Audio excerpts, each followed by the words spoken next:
welcome back to another episode of Rugby with Pads. I am your host, Sam, and today we're continuing down our path of looking at the top teams, top tiers, blah, blah. We're listing the tiers of all the players, division by division, and after a shocky start, let's have a look at what has never been the most feared division in football. I can't think how many titles they have between them, but not many.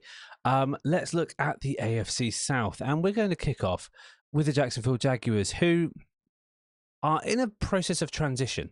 I'm going to start with the quarterback, Trevor Lawrence. Trevor Lawrence is a messy kind of prospect for fantasy. On the one hand, he is outrageously talented. He's got great hair, but on the other hand, has he ever delivered outside of maybe a single season when won a playoff game? I just don't see him being one of the most highly paid stars out there. Yet he continues to be on top of people's lists and continues to perform at a decent enough level. Do I see him being good for fantasy though? And I don't. I really don't. I mean, yes, he's got people around him. Brian Thomas Jr., Travis Hunter. Obviously had last year Evan Ingram. I think it's a downgrade for him, despite Liam Cohen coming in as a new offensive coordinator. Yes, he got a lot of value out of Baker Mayfield. Do I think he can go and be a league winner when comparing against the other guys who are on this league list? No, I can't. So he's just going to be another one of those guys who's a very gifted pocket passer. And I can't think of him as being much else. So T-Law, you're starting off the list on a bit of a downer, really, but late value / streamer, I would even go to. I wouldn't know when we go through the final of this. I might have more than 12 in this category here, and I might have to downgrade him to a streamer. But for the time being, he sits there. I'm not looking at anyone else, because if you're starting Nick Mullins or John Wolford, something has gone terribly wrong, or you're in the deepest dynasty league known to man. I'm going to skip past running backs and come back to that because that's a confusing situation in itself. Wide receivers, I am going to put straight at the top Brian Thomas Jr. as being the guy in this. He was outstanding as a rookie. Yes, he played probably better with Mac. What's his name? Mac Jones. But it doesn't mean to say he's not fantastic. He in a short game stretch, he had wide receiver 1 numbers here, and we're talking overall wide receiver 1 numbers in his rookie season. 17 games played, 87 receptions, 133 targets, 1,282 yards, and 10 touchdowns. That is amazing, and I can just see him getting better this season. I don't particularly think there is a huge amount. He's not a huge regression candidate. Especially when you consider some of the targets have gone. I think they will probably end up going a bit more Brian Thomas's way. He's a really interesting candidate, and I know a lot of people have talked to him about being in that kind of first group with Jamar Chase, Amon-Ra St. Brown. I still see him as being a back of the set first round, but obviously this is tier based. We don't do value based, and we definitely don't do straight ADP. But he has all the talents to be fantastic for many years to come. If you have him in Dynasty, keep him. Travis Hunter has got to go in the sleeper category. I can't put him anywhere else. And although you may say, oh, he's going to take all his snaps on offense because who else is going to take them? Yes, I get that. But there are other players out there. Parker Washington. Cephas has made occasions. De'Ami Brown did well for Washington last year. He's not something I'm really looking at now. He's kind of in my ignored category, and I'm going to put him in there now. But Travis Hunter could be that guy. But if he is not, and if he's that guy on defense, they're just going to lean into what's best. There are still a fair few. I'm also mindful because there are still a fair few decent veterans out there. Amari Cooper is still about on the market as well as time of recording in late June. I think there could be some conversation about whether they pick up someone like him to kind of ease the pressure on Travis Hunter if he's playing both ways. In the tight end room, Brenton Strange did a job well enough last year in relief at some points. He is no Evan Ingram. I'm not going to put in that. Is he a sleeper? No. Is he kind of ignored? Kind of, yes. I'm yeah. If you're drafting Brenton Strange, he's not on your waiver wire, you've probably done something wrong. The running back room is interesting because a lot of people have just written off Travis Etienne, and they've got Baitul Tutin, who I think is an interesting candidate. Tank Bigsby, yes, interesting, but I think it's going to be more of a share. I think they're just going to see who comes out. So all three of these guys, weirdly enough, are all going into my handcuff category because even though they're handcuffs to each other, any one of them could be the star. Think of Liam Cohen last year and what he did at the Bucks. Rashad White was the obvious number one. Bucky Irving being the new starter coming in as a rookie. He just let the hot hand go, and we could have a situation where he may have some stuff just rolling, and probably will use all three of them at times, but let the hot hand win out. Whether I think Baishal, it was probably a later in the season pick. Tank Bigsby, I think, is still early downs guy. Etienne has talent. He does. He was a first round talent. Do I think he's anything more than a late round flyer at the moment? Probably not. That's the Jags. Nothing really to write home about apart from Brian Thomas Jr., who I could well move into that elite hands because he's so young and so athletic, and wide receivers take this big second year leap. So he's a really interesting prospect to me. Indianapolis Colts. I'll start with the quarterback again.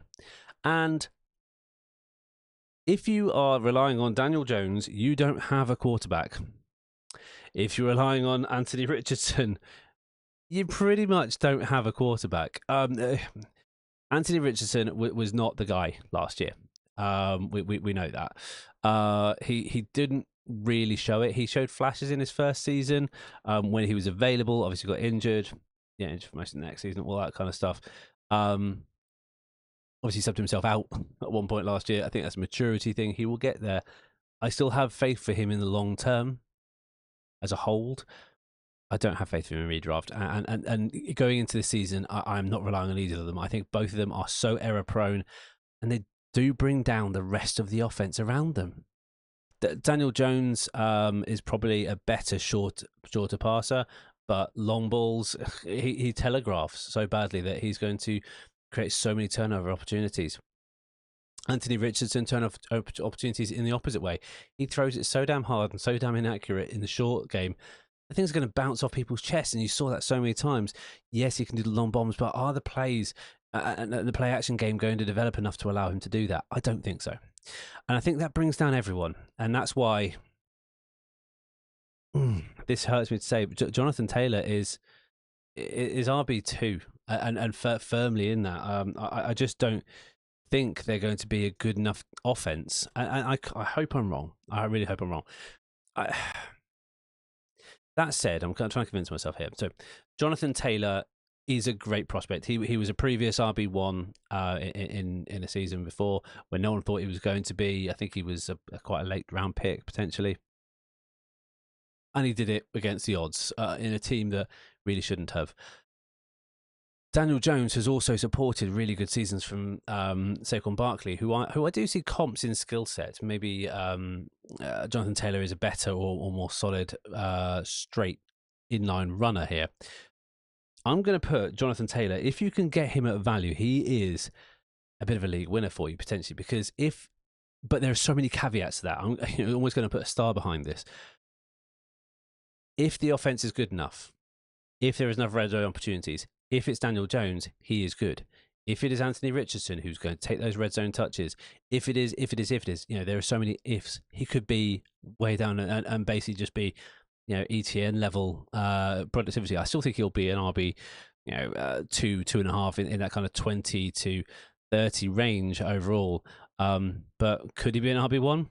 Yeah, he could be. And if you can get him at value, I would recommend you maybe do so. Only if you are ready for the risk. Wide receiver is not looking great. Michael Pittman is permanently injured, and I hate to say it because I love him, but he's got his at best with the volume. He's only performed really well on volume, and that's with pocket passes and being available in the short game. He's not there. Alec Pierce, I don't really see him as being anything. I'm kind of ignoring him for the time being. He has never really performed up to the standards that he was drafted to. Josh Downs, I think he's an interesting player.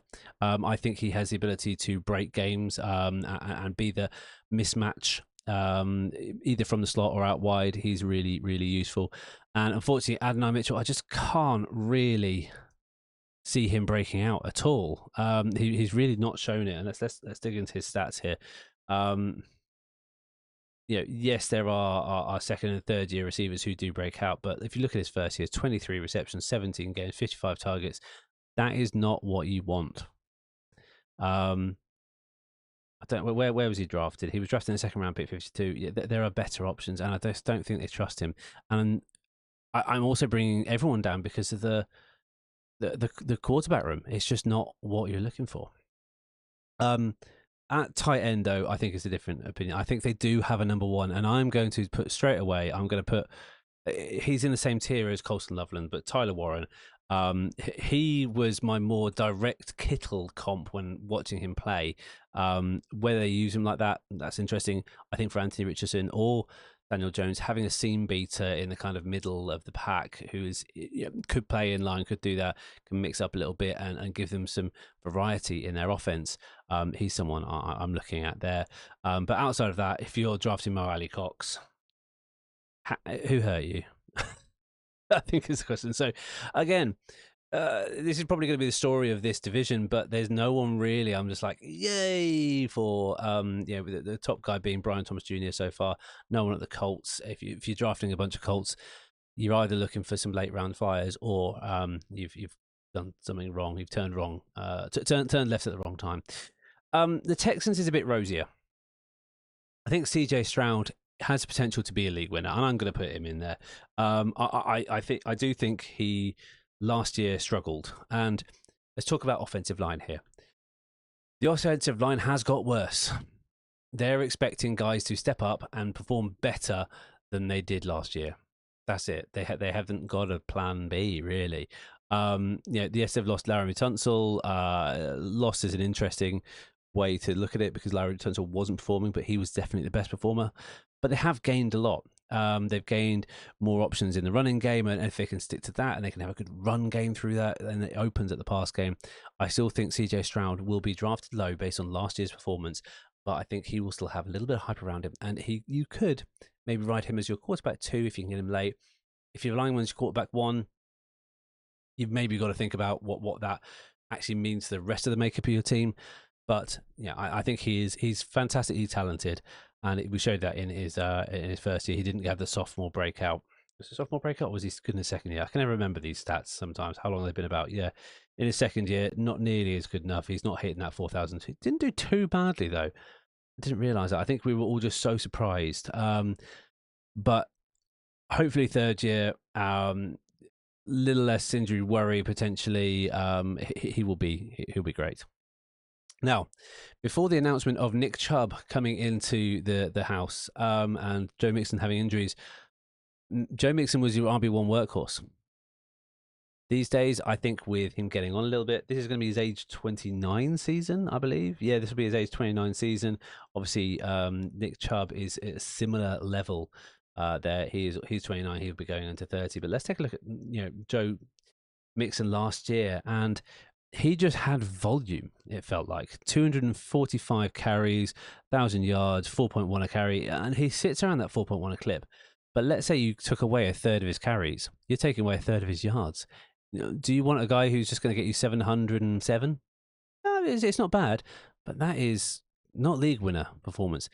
That is sitting in down here in your flex value position, and I can't see him anything above that. And because of that, I'm also putting Nick Chubb because he's so fantastically talented, and I can't not draft him in some places because he's such a nice dude as well, and we just love watching him play. But he has not played well or consistently for 2 seasons now. But he is definitely a guy that you can have a similar makeup with, and he's definitely more efficient than Joe Mixon on his day. Whether new knees will allow him to do that is another question, though.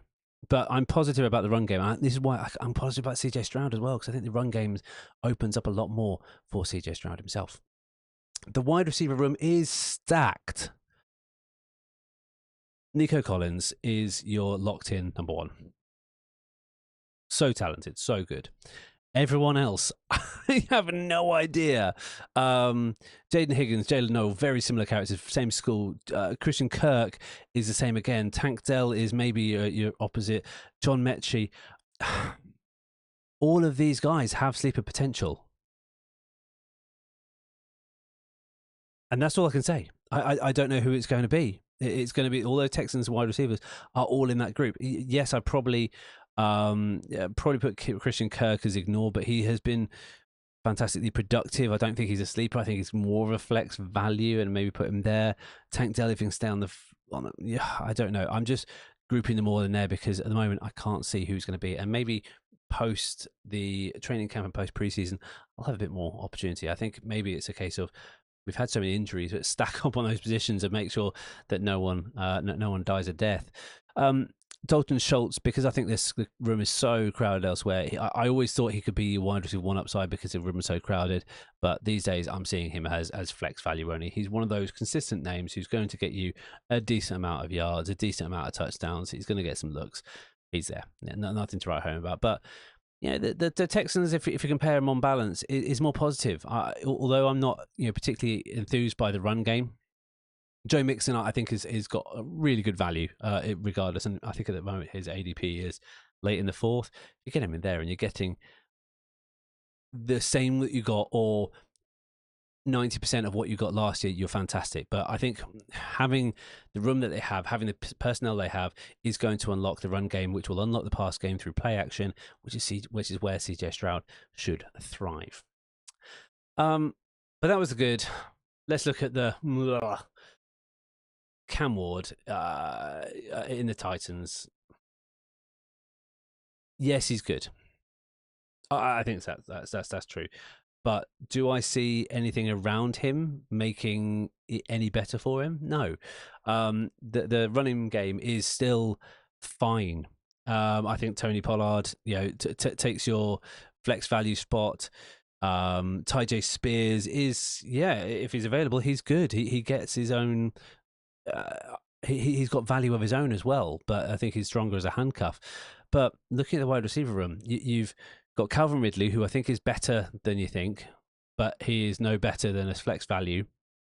And you've got a rookie quarterback throwing to all these guys. He's not going to be given the mandate to just go throw, because that's what happened with Will Levis, and he lost so much confidence. Will Levis turned a decent prospect into someone that you would never want to draft, and he's become a laughingstock, Mr. Mayo. I just don't see any of these guys being good, and I'm drafting Calvin Ridley late. I am probably. Tyler Lockett could have some time, and he's got sleeper potential here. But am I buying into the fact that Treylon Burks is one of the 4 best wide receivers in the world? No, I am not. Do I think Elite A.K.A. is going to be useful? No. I think out of all of them, weirdly enough, it's a guy who's buried on the bottom of the depth chart. He was an undrafted free agent here. He is a very late round dart throw for me, but I'm going based purely on the fact of what I saw in college and the fact that he was a teammate of Cam Ward. It is Xavier Restrepo. That's probably an awful pronunciation, but I'm not looking at anyone else here. So Treylon, you're going into the here. Van Jefferson, yes, you'll probably be here in 2 games. And having been a Rams fan for the longest time and having him on my team, he's not there. He's not that guy. And Chiga Okonkwo, I just don't think it's there. Yes, he could break out. Yes, he's got fantastically talented if you look at him in the raw nature of it. But he's 25. He's really young still. I didn't realize that. But if you look at his stats in general, his best season was last year. 52 receptions. That's pretty good, actually.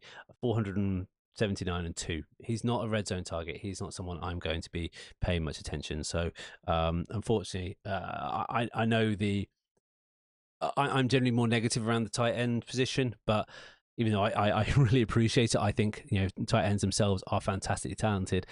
I just can't see it working. And that's your lot today, guys. I'm just going to run through who the favourites, position by position here. But at quarterback, CJ Stroud is your best option. He's got potential league winner value. Trevor Lawrence has potential late value. The messy situation for the Colts, Daniel Jones and Anthony Richardson, along with Cam Ward, just makes them streamer value at best.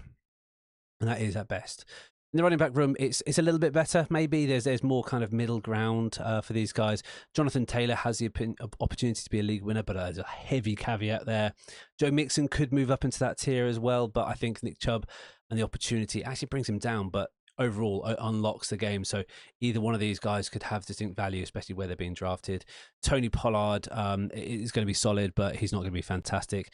Tyjae Spears, ETN, Tank Bigsby, and Vital Tootin, I think they all hold a level of risk in different ways. But I'm interested in the Jags group, because if one of them can break out and do a what's his name?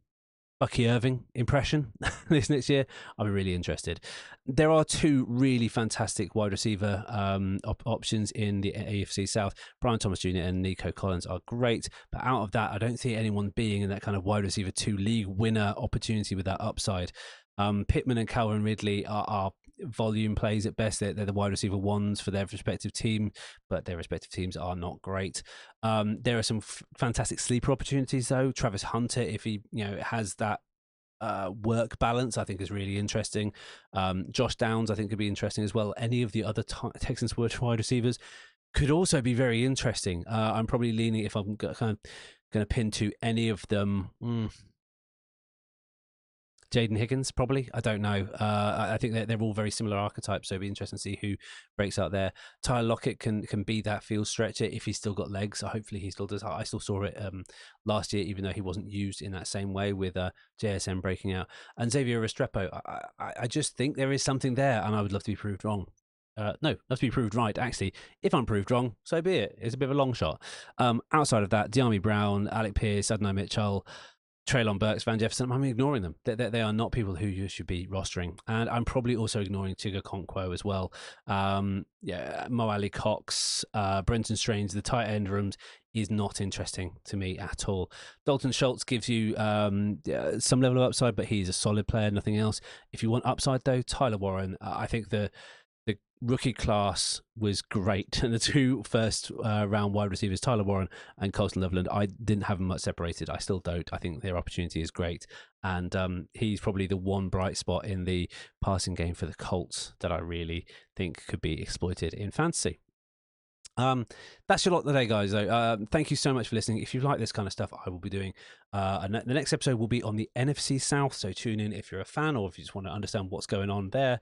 But thank you all for listening. If you want to support the pod, at Rugby the Pads, www.rugbypads.com. You can support the pod monetarily, get yourself some discounts and some merch. £1 a month is the minimum tier we have, and we unlock some extras there as we go up, including merch with your higher tiers. But I'm not trying to do a sales job on you. I'm just trying to say thank you if you've listened this far. Really do appreciate it. Like, share, subscribe, all that fun stuff, the YouTubery bits and bobs. But if you can mention this to a friend, that would be really appreciated. Anyway, thank you so much, and I will see you all very soon on the Virtual Gridiron.